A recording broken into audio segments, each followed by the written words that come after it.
அனைவருக்கும் வணக்கம். இன்றைக்கி நம்ம பார்க்க போகிறது சூப்பரான ஒரு தக்காளி சட்னி. இந்த தக்காளி சட்னி சூடாக இட்லி, தோசை, சப்பாத்தியோடு தொட்டு சாப்பிட ரொம்பவே சுவையாக இருக்குங்க. Welcome to my channel cook for my செல்லம். இந்த வீடியோ உங்களுக்கு பிடிச்சதுன்னா ப்ளீஸ் ஷேர் பண்ணுங்கள், லைக் பண்ணுங்கள். நீங்கள் கொடுக்குற லைக் அண்ட் ஷேர் கண்டிப்பாக என்னுடைய லைஃப்பை லீட் பண்ண ரொம்ப ஹெல்ப்பாக இருக்கும். 2 டீஸ்பூன் ஆயில், 1 டேபிள் ஸ்பூன் மிளகு, 1 டேபிள் ஸ்பூன் இஞ்சி, 2 காஞ்ச மிளகாய், 1 கொத்து கருவேப்பிலை சேர்த்துட்டு அடுப்பை சிம்மில் வச்சுட்டு நல்லா ஃப்ரை பண்ணி எடுத்து தட்டுக்கு மாற்றிக்கலாம். இதே ஆயில்லையே 2 பெரிய தக்காளி, சட்னிக்கு தேவையான உப்பு, ஃபஸ்ட்டு நம்ம வதக்கி வச்ச இஞ்சி, கருவேப்பிலை, மிளகு கலவையை அரைச்சி எடுத்துட்டு வந்துடலாம்.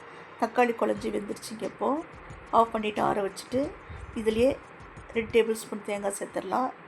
2 டேபிள் ஸ்பூன் தேங்காய் இதிலே சேர்த்துட்டு ஆறுனதுக்கப்புறம் இதில் சேர்த்துட்டு நல்லா கருகருப்பாக அரைச்சி எடுத்துகிட்டு வந்துடுங்க. அவ்வளோதாங்க, சூப்பராக சட்னி ரெடி ஆகிடுச்சு. இதுக்கு நம்ம தாளிப்பு கொடுத்துடலாம். 2 டீஸ்பூன் எண்ணெய் ஊற்றுங்க, 1/2 டீஸ்பூன் கடுகு போடுங்க, 1/2 டீஸ்பூன் கடலைப்பருப்பு போடுங்க.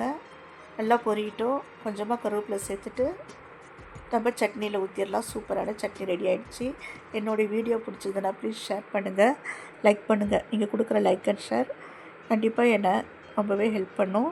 Please keep on supporting my channel cook for my செல்லம்.